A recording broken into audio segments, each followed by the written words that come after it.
hardaydın? Yelə verirdim.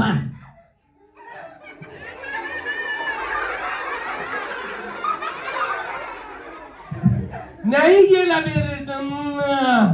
Neyi? Palazı, kilimi, xalçanı Novruz bayramında ay keçəl.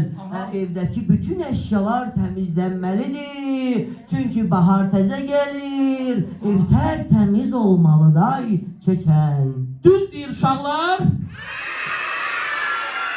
Ay sağ ol. Çox ağıllı uşaqlardır. Bəs su çərşənbəsində hardaydın? Suluyurdum.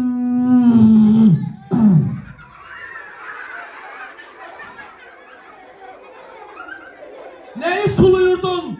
Ağaçları, gülləri, çiçəkləri Novruz bayramında ay keçəl.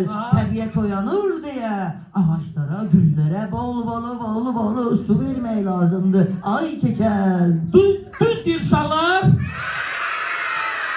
Bəs yaxşı, bircə dəqiqə. Bax, bircə dəqiqə keçəl. Sən de görüm, bircə dəqiqə. Sən indi ot çərşənbəsində hardaydın? Cavab ver. Bircə dəqiqə.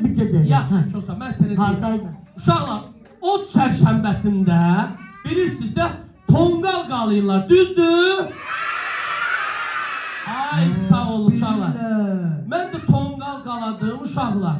Tonqal, yekə bir belə tonqal qaladım, təsəvvür edin, bu tonqaldır.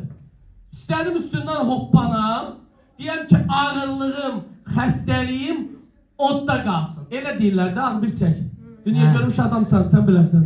Yadan alarım sən. Ha uşaqlar, deməli mən deyirəm, gəldim, tonqalın üstündən hoppananda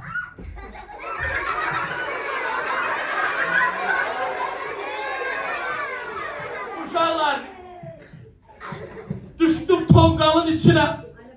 Bilirsiniz ne olur?